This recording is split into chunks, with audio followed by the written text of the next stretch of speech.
Voltando aí para Jonas, então, nós vamos meditar nesse livro do profeta Jonas nessa noite. Estudaremos a história que está contida no livro do profeta Jonas.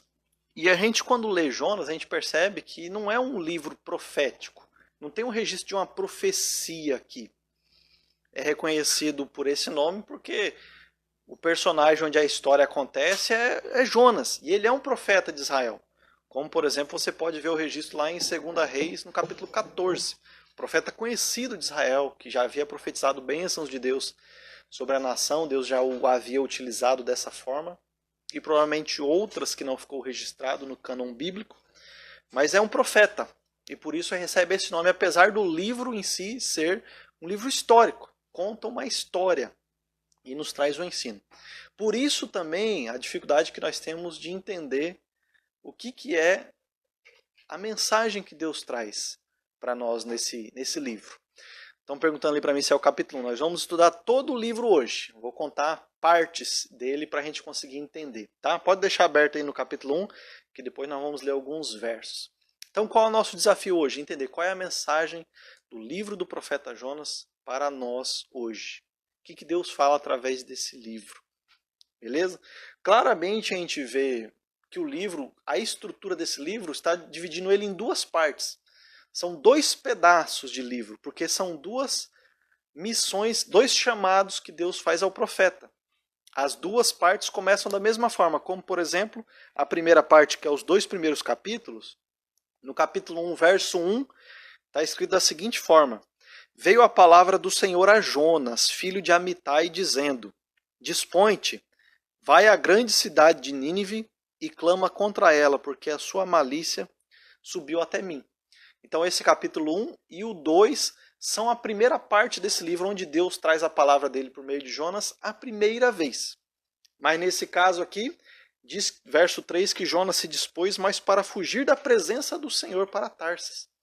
Então nesse primeiro relato apresenta Jonas se rebelando, Jonas resistindo ao chamado que Deus havia feito a ele para ir até Nínive e pregar a mensagem que Deus tinha trazido contra aquela cidade, anunciar o juízo de Deus que viria àquela cidade.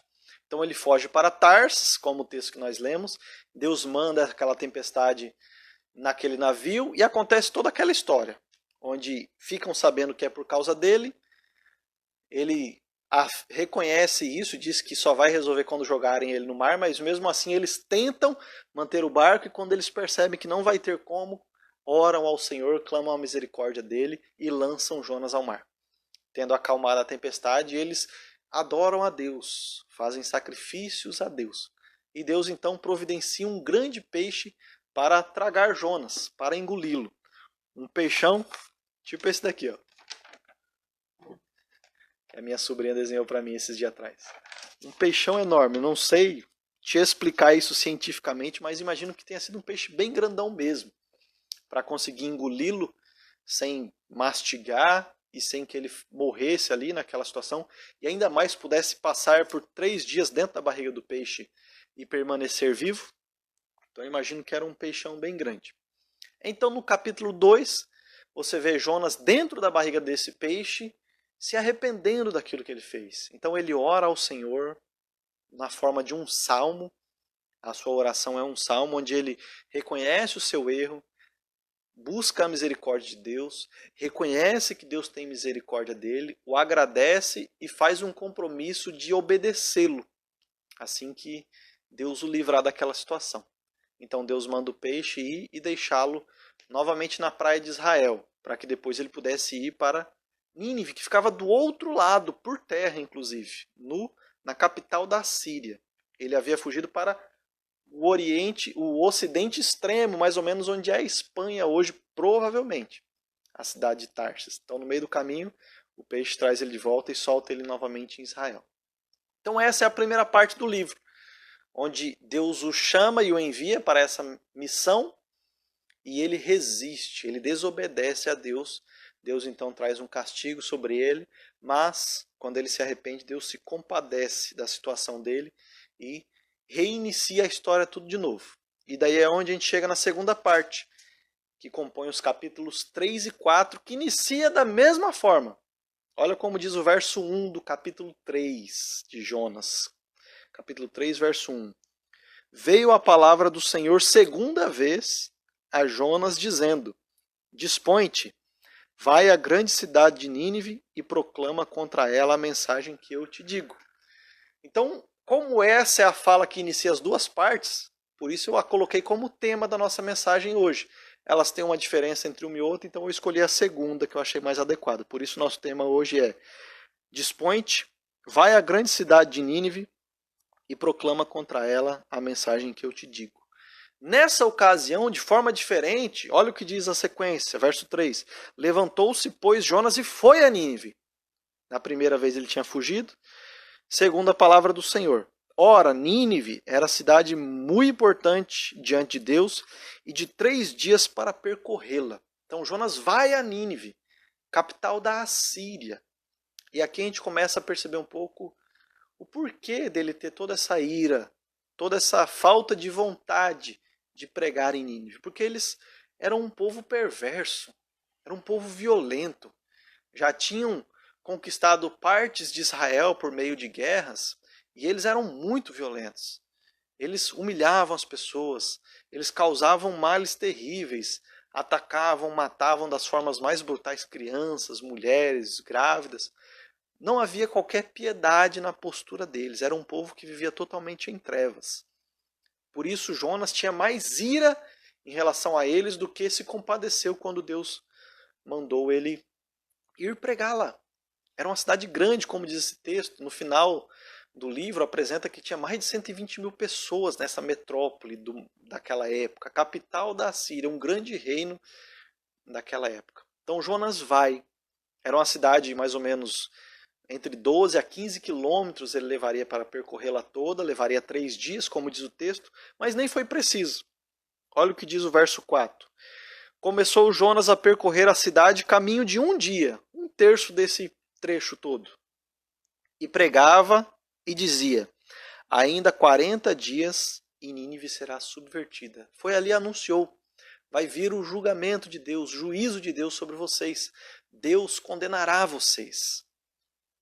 E um dia apenas pregando, uma parte apenas da cidade, ele viu acontecer ali um grande avivamento. E vários da cidade se arrependeram, se converteram do seu mau caminho. Essa mensagem chegou até o rei da cidade. Ele se levantou do seu trono, proclamou um jejum por toda a cidade, de pessoas e de todos os animais. Ninguém come nada, nem bebe nada. Se assentaram sobre o pó da cinza, se vestiram de saco, ou seja, se humilharam diante de Deus, clamando a misericórdia do Senhor, se arrependendo e se convertendo do seu mau caminho. E Deus concedeu a misericórdia dele para eles. Visto ter alcançado eles com a sua mensagem, ter tocado no coração deles, Deus então se compadece desses que agora, contritos e quebrantados, se apresentam diante de Deus e a situação muda ali. Jonas ficou feliz da vida? Lógico que não. Ele foi irado. É o que diz o capítulo 4, o último capítulo do livro. Olha o verso 1 desse capítulo 4, diz o seguinte: com isto, desgostou-se Jonas extremamente e ficou irado, porque o povo tinha se arrependido e tinham encontrado misericórdia em Deus para eles. Jonas não gostou, queria que Deus os condenasse, que Deus os matasse. Olha o que diz o verso 2 do capítulo 4. E orou ao Senhor e disse: ah, Senhor, não foi isso que eu disse estando ainda na minha terra?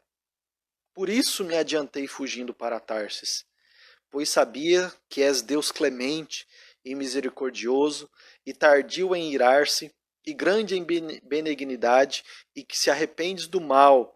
Peço-te, pois, ó Senhor, tira a minha vida, porque melhor me é morrer do que viver. Jonas ficou profundamente triste. Tamanha era a ira e o ódio que ele tinha por esse povo, que ele não aceitava que agora eles também estavam recebendo a graça e a misericórdia de Deus, assim como o povo dele, Israel, havia recebido até então. Ele gostaria de ver acontecer com eles, porque ele veio pregar esse juízo, igual aconteceu com Sodoma e Gomorra, que Deus derramasse o juízo sobre aquela cidade, o que aconteceria em alguns dias. Mas, por Deus tê-los convertido, Deus não mais o faria assim. Então Deus o interpela por causa dessa ira dele. Repreende ele por ele ter esse tipo de postura diante de Deus alcançar tanta gente com a misericórdia dele, como ele diz no verso 4 do capítulo 4. E disse o Senhor: é razoável essa tua ira? Então Jonas saiu da cidade, assentou-se ao oriente da mesma e ali fez uma enramada e repousou debaixo dela à sombra até ver o que aconteceria à cidade. Ele ainda desejava ver Deus condenando aquela cidade. Saiu da cidade e ficou num ponto onde dava para ele ver toda a cidade. Ele queria que acontecesse igual aconteceu com Abraão, vendo Sodoma e Gomorra ser consumida pelo fogo, e eles puderam ver a fumaça subindo. A diferença é que Abraão intercedeu pela cidade, tentando livrá-la, mas Jonas não. Jonas pregou, eles se converteram e Jonas ainda queria que Deus os condenasse. Então Deus agora no final interpela mais algumas vezes, e aqui ele começa a apresentar para nós qual é o ensino do livro de Jonas para nós. Vamos ler aí a partir do verso 6 do capítulo 4. Então fez o Senhor Deus nascer uma planta, que subiu por cima de Jonas, para que fizesse sombra sobre a sua cabeça, a fim de o livrar do seu desconforto. Jonas, pois, se alegrou em extremo por causa da planta. Mas Deus, no dia seguinte, ao subir da alva, ou seja, bem cedinho, enviou um verme, o qual feriu a planta, e esta se secou. E nascendo o sol, Deus mandou um vento calmoso oriental. O sol bateu na cabeça de Jonas, de maneira que desfalecia, pelo que pediu para si a morte, dizendo: melhor me é morrer do que viver.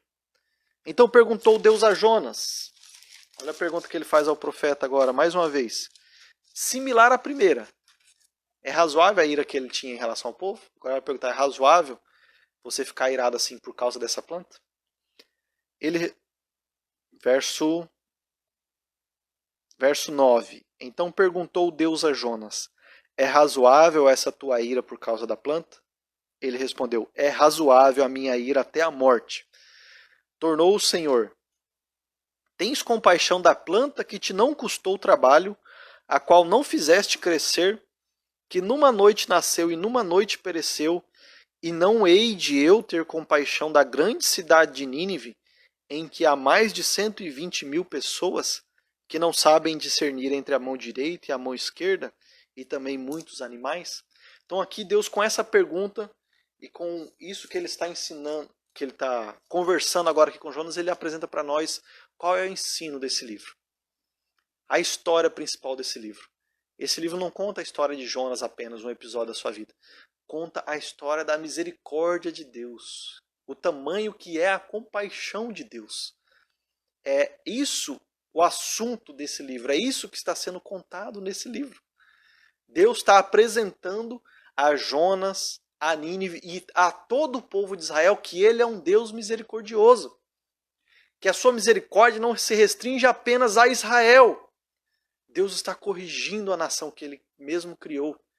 Porque ele formou Israel para que fosse um reino sacerdótico. O que quer dizer isso?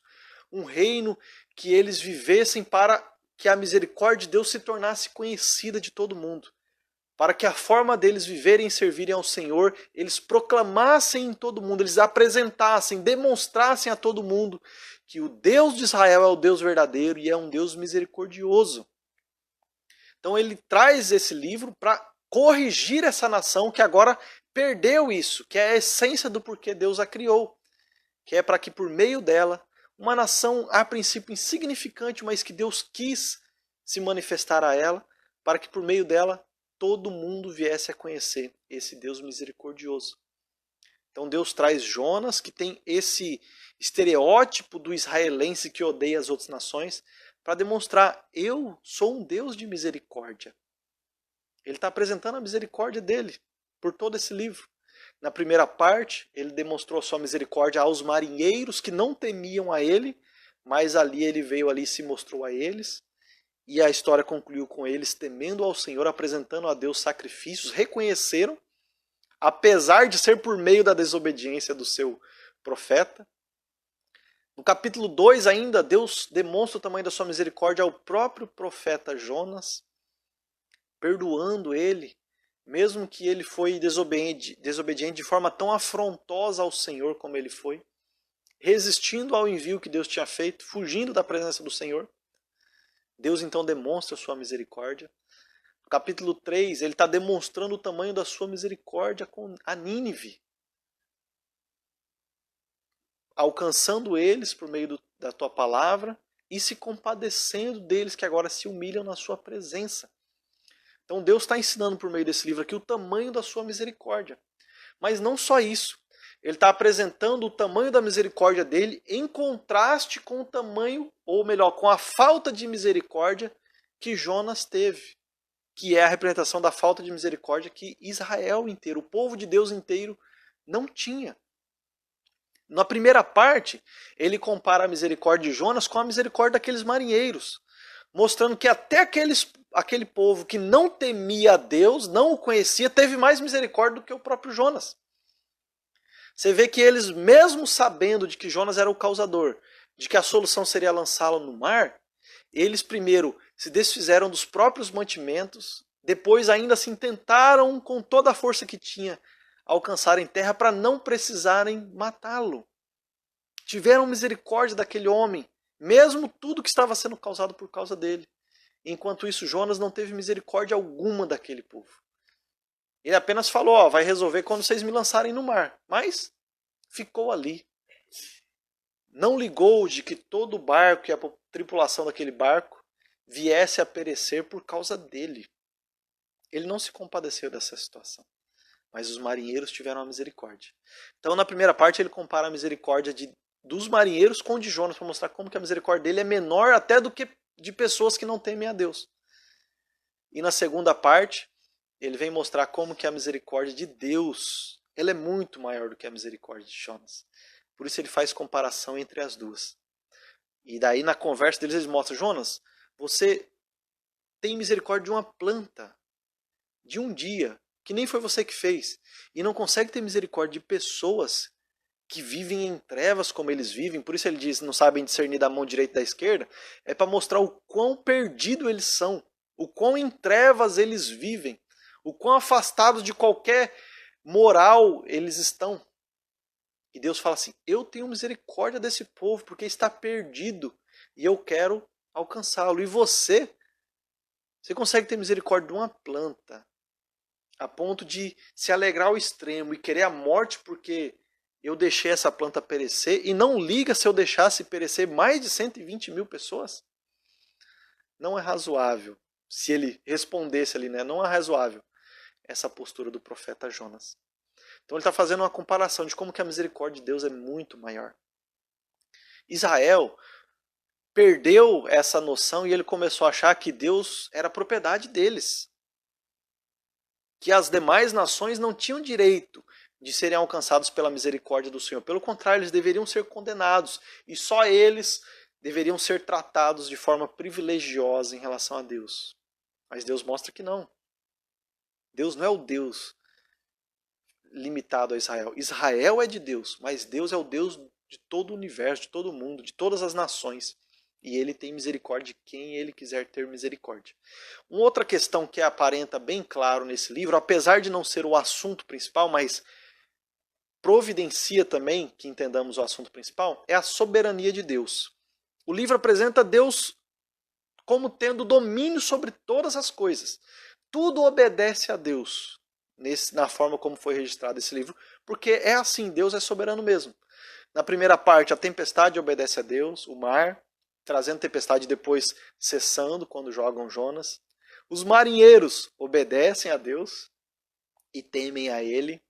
O peixe obedece a Deus, tragando a Jonas e depois depositando, vamos usar esse termo, lá na praia de Israel. Depois Nínive obedece a Deus quando ouve a sua pregação. A gente vê na sequência então que a planta obedece a Deus, que manda ela nascer. O verme obedece a Deus, indo lá ferir a planta. O clima obedece a Deus, de forma que ele manda um vento oriental trazer um forte sol sobre Jonas. E somente Jonas não obedece a Deus. Só aquele que é de Deus, que resiste a obedecê-lo, que teimosamente continua a desobedecê-lo. O crente da história, vamos dizer assim, é o que se coloca para desobedecer a Deus, enquanto todo o universo o está obedecendo. Então Deus está se apresentando aqui: eu sou o Deus que tem domínio sobre todo o universo, sobre todo o mundo. Eu não sou propriedade de Israel. Israel é minha propriedade. Mas o meu reino eu quero estabelecer por toda a terra, não apenas nesse país, não apenas nesse reino. Na verdade, esse reino eu construí com este objetivo, de que o meu nome, a minha glória, a minha misericórdia fosse anunciada em todo o mundo. Vamos trazer um pouco mais perto de nós. Vamos comparar com o ministério de Jesus Cristo. Por quê? Porque o chamado deles é similar. Cristo também foi enviado por Deus Pai para um povo perdido, como é o caso da humanidade, vivendo em trevas, para que ele viesse a anunciar a misericórdia de Deus. E João bem reconhece que em Cristo nós vimos a graça e a glória de Deus manifesta de forma perfeita. Só que, contrário a Jonas, Cristo é a imagem perfeita do obediente, do filho que obedece perfeitamente, do profeta perfeito. Porque Jonas obedece apesar da sua resistência, ele obedece meio contra a sua própria vontade. Cristo não, voluntariamente se encarna, vem viver entre nós e anuncia o reino de Deus a todo mundo entre nós. Porque Cristo, diferente de Jonas, está movido pela compaixão. Ele sim tem compaixão das pessoas, coisa que faltou a Jonas. Mesmo aqueles que se opõem a ele, por exemplo, quando ele entra em Jerusalém e vê a condição da cidade, do povo longe dele, não quer dar ouvido à sua pregação, ele lamenta: Jerusalém, Jerusalém, como quis eu te colocar debaixo das minhas asas, como a galinha coloca os pintinhos debaixo das asas. Ele se alegra quando Deus alcançava os corações da pessoa a ponto de agradecê-lo: Pai, eu te louvo porque o Senhor manifestou o seu reino aos pequeninos e não ocultou a eles. Então ele é o protótipo antagônico de Jonas. Ele é o profeta perfeito. Ele tem a compaixão perfeita. Ele sim teve misericórdia das pessoas. Ele sim obedeceu voluntariamente e ele pregou obedecendo perfeitamente a Deus. Então Cristo é o protótipo antagônico do que Jonas foi. E agora vamos chegar até nós. Vamos comparar com nós, a Igreja de Deus. Por quê? Porque o chamado de Jonas e de Cristo foi similar. Agora o nosso chamado e o de Cristo é o mesmo. Ele diz lá em João capítulo 17, orando ao Pai, dizendo: Pai, da mesma forma que o Senhor me enviou, eu vos envio. Então nós recebemos também esse chamado. O mesmo chamado de Cristo foi passado para a sua igreja, para mim e para você. É o chamado de irmos e anunciarmos a misericórdia de Deus a todas as nações. A diferença é essa. O chamado de Jonas foi restrito para uma cidade. O nosso chamado é para todos os cantos, é para toda criatura. É para nós anunciarmos essa salvação a todos os que estiverem ao nosso redor. Então Deus nos deu também esse chamado que ele deu a Jonas, que ele deu ao seu próprio filho, e agora ele passou para nós. E nós devemos nos comparar. Nós estamos imitando a Jonas ou estamos imitando a Cristo em relação à obediência ao chamado que Deus nos deu, a missão, a responsabilidade que ele colocou sobre nós? Onde nós estamos? Nós estamos em Tarsis ou nós estamos em Nínive fazendo o que Deus nos criou para fazer?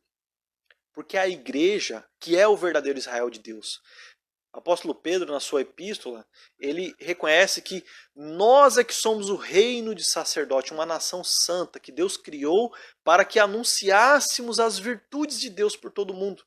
Nós somos esse povo que ele levantou no meio desse mundo, para que a misericórdia dele fosse anunciada. Eu e você. E nós devemos comparar qual é a nossa postura, aonde estamos, o quanto estamos obedecendo ou o que estamos fazendo em lugar disso. Qual tem sido a nossa postura? Cristo, ele cita o livro do profeta Jonas em duas afirmativas bem bacanas. E aqui a gente já vai conseguir partir para o final para aprendermos duas coisas breves desse livro para aplicarmos para a nossa vida. os fariseus o cobravam que ele fizesse um sinal que demonstrasse com o poder que ele era o Filho de Deus para que eles pudessem crer. Então Jesus afirma o seguinte: nenhum sinal vos será dado senão o sinal do profeta Jonas. Porque da mesma forma, agora ele explica, porque da mesma forma como Jonas esteve 3 dias e 3 noites na barriga do peixe, assim o Filho do Homem estará também 3 dias e 3 noites, não na barriga de um peixe, mas dentro da terra, dentro de uma tumba. E afirma também, então naquele dia os ninivitas se levantarão contra vocês, porque eles se converteram com a pregação de Jonas. E aqui está quem é maior do que Jonas.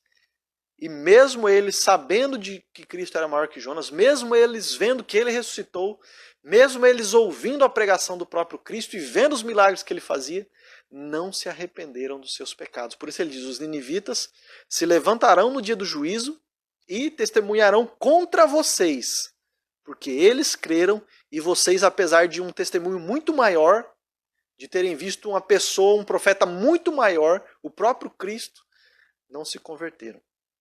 E esse é o primeiro ensino que eu quero trazer para nós nessa noite.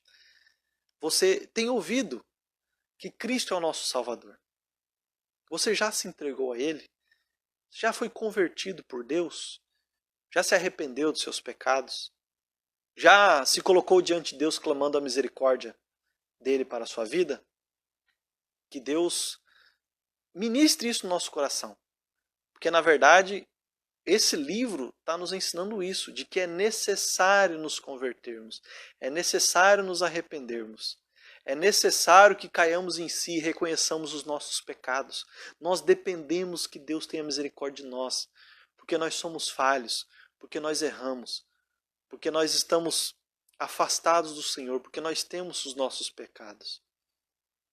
Então, se você ainda não passou por essa transformação que Deus faz ao nosso coração, entregue-se a Ele. Clame a Ele, que Ele tenha misericórdia da sua vida também. Porque como o próprio livro nos mostra, Deus tem uma misericórdia tremenda e grande. Deus tem misericórdia. A misericórdia dele é infinita, é grandiosa. Mas aquele que assim não fizer, aquele que não se arrepender dos seus pecados, não se entregar a Cristo, a mensagem é que vem o julgamento de Deus sobre toda a humanidade. Alguns desfrutam da misericórdia de Deus e não serão condenados, mas todos aqueles que não se entregarem a Cristo, crendo que Ele é o Salvador do mundo, receberão em si o juízo de Deus. Todos esses julgamentos anunciados no Antigo Testamento que aconteceram são indícios, são amostras, são indicações do grande julgamento que virá. Seja o que aconteceu no dilúvio, seja o que aconteceu em Sodoma e Gomorra, ou seja esse que foi anunciado, mas nem aconteceu. São amostras do grande julgamento que virá, para que fiquemos alertados. Deus julgará todas as pessoas, todos nós estaremos diante de Deus um dia. Alguns para receber misericórdia, que são todos aqueles que creem em Cristo, entregarem a sua vida a Ele, que se arrependerem dos seus pecados, mas outros para receberem a condenação eterna, para receberem a punição, o juízo de Deus sobre eles. Qual desses grupos você pertence? Aqueles que já se entregaram a Cristo ou aqueles que estão caminhando a passos largos para o julgamento de Deus? Arrependa-se dos seus pecados, entregue-se a Cristo e desfrute da misericórdia dele, não do juízo dele, que virá sobre todos os que não se entregarem a ele. E, em segundo lugar, nós devemos não nos comparar com os ninivitas, como foi o caso agora. Nós devemos comparar a nossa postura com a de Jonas e com a de Cristo. Cristo nos deu esse ministério. Cristo nos enviou da mesma forma. E qual tem sido a nossa postura? Será que a nossa misericórdia em relação às pessoas tem sido tão ínfima como a de Jonas? Por que nós não conseguimos nos compadecer se as pessoas ao nosso redor têm vivido em trevas também, perdidos, caminhando para esse juízo? E nós não nos incomodamos com isso e não anunciamos o evangelho para elas. Deus nos fez como igreja para isso. Para que estivéssemos nesse mundo sendo a luz, o sal que esse mundo precisa. Para anunciarmos a grande misericórdia de Deus. Deus nos fez como igreja. Deus nos colocou ali no Jotão. Para que nós, o grupo de Deus, o povo de Deus, pudéssemos proclamar essa verdade. Esse evangelho, esse testemunho. Por que nós não entendemos que a nossa vida é do jeito que é? Porque Deus assim quis, para que o nome dele fosse pregado. Você não conseguiu o seu emprego porque você tem toda a habilidade necessária. Deus quis te colocar lá, para que você pudesse ser luz para aqueles que estão lá, para que você pudesse anunciar o reino de Deus lá. Colocou você na sua escola para isso, na sua família para isso, dentre as pessoas que você se relaciona para isso. O objetivo de Deus com a sua vida e com a minha vida é que haja testemunho do reino dele. Por isso ele nos colocou onde nós estamos. Essa é a vontade do Pai, ele nos enviou para isso. E nós não podemos mais ignorar isso. Chegou o tempo de nós entendermos. Chegou o tempo de nós, como igreja presbiteriana Jotão, entendermos isso e nos focarmos nisso, e nos dedicarmos a isso, e nos esmerarmos em anunciar o Evangelho do Reino de Deus. Porque essa é a nossa essência. Somente para isso. Esse é o único ministério que ele colocou sobre nós. E no meio dessa pandemia que ele traz ao nosso mundo, ele força-nos a nos parar, a esvaziar a nossa agenda de novo, para que possamos refletir que estamos perdendo a essência. O centro de tudo, o ministério que está em nossas mãos é anunciar a Cristo. E chegou o momento do povo de Deus assumir essa postura. Já chegou o tempo de nós pararmos de imitar a Jonas e imitarmos a Cristo. Ver como ele se esmerou, como ele teve prazer em obedecer ao Pai dessa forma. Eu e você fomos chamados por isso. Nós ficamos com medo, com vergonha, mas o Deus soberano que se apresenta no livro de Jonas é que nos usa. A nossa função, o nosso papel é pregar esse evangelho. A função de converter os pecadores é dele. E ele tem poder para isso. E ele tem muita gente para alcançar ainda por meio do nosso ministério. Por isso ele ainda nos mantém como igreja aqui na cidade, ou por onde estivermos. Porque ele ainda quer por nosso meio alcançar pessoas que estão perdidas, estão vivendo em trevas, estão caminhando para a condenação de Deus, e Deus se compadece de todos aqueles que ele irá alcançar, mas nós, parece que o nosso coração não entende, é uma pedra, fica fechado. Nós conseguimos ocupar o nosso dia com todas as demais coisas, a nossa semana, nosso mês, a nossa vida, menos aquilo para o qual Deus nos chamou, para sermos um reino de sacerdotes que anuncia as virtudes de Deus a esse mundo. Então que esse seja o tempo nosso, meus irmãos, para que essa música que nós cantamos seja verdade. Eu vejo um povo eleito assumindo o seu lugar para a sua fé compartilhar. É para isso que Deus nos chamou, e é nisso que Deus vai nos usar, por meio do Espírito Santo que ele nos concedeu, para sermos as suas testemunhas, por onde estivermos. Então volte-se, reorganize toda a sua agenda. A sua vida como igreja, como servo de Deus, é proclamar o Evangelho de Deus nesse mundo. É para isso que nós fomos chamados. E que Deus tenha misericórdia da nossa vida. Porque nós falhamos, nós erramos como Jonas. Nós somos desobedientes como ele. Nós resistimos ao chamado de Deus como ele. Mas que ele nos faça como Cristo, mais parecidos com seu Filho. O Filho perfeito e obediente que se esmerou para anunciar o reino de Deus. Vamos orar? Meu Paizão, grande é o Senhor. Te engrandeço porque a sua misericórdia é tremenda, não depende de nós. E te engrandeço porque o Senhor tem misericórdia tão grande sobre a nossa própria vida. Muitas vezes nós nos achamos muito melhor que os ninivitas, nos comparando a Jonas. Mas ele é o grande personagem ruim dessa história aqui. Porque ele é quem esteve desobedecendo a Deus, mesmo conhecendo ao Senhor. Que o Senhor tenha misericórdia da nossa vida. Nós carecemos da tua misericórdia, meu Deus. E por isso eu clamo que o Senhor tenha misericórdia da nossa vida e nos use para a tua glória. Use a tua igreja, Deus, como luz nessa cidade, luz nesse mundo. Luz nos nossos trabalhos, nas nossas escolas, na nossa família. Deus, para a glória do Senhor, para que as pessoas, por meio de nós, como instrumentos teus, venham conhecer essa misericórdia que o Senhor já nos deu a conhecer, meu Pai. Por isso eu te engrandeço também em nome de Jesus. Amém. Abração, meus irmãos. Obrigadão pela presença de vocês. Estou vendo a Flávia também, está ali conosco, nos acompanhando. A Socorro, privilégio tê-la ali conosco também. E um abração para vocês, beleza? O Rafa também está aqui com a gente, entrou aqui no Instagram. Então que a gente saia a partir de agora para ir cumprir o ministério que Deus nos chamou a fazer. Estamos aqui reunidos como povo do Senhor, ouvindo a palavra dele, e agora estamos indo para cumprir a palavra dele. Seja hoje, seja amanhã, seja até o último fôlego que ele nos der. Que seja para cumprir o que Deus nos chamou a fazer. Pregar o evangelho dele. Amém? Um abração, povo de Deus. Até mais.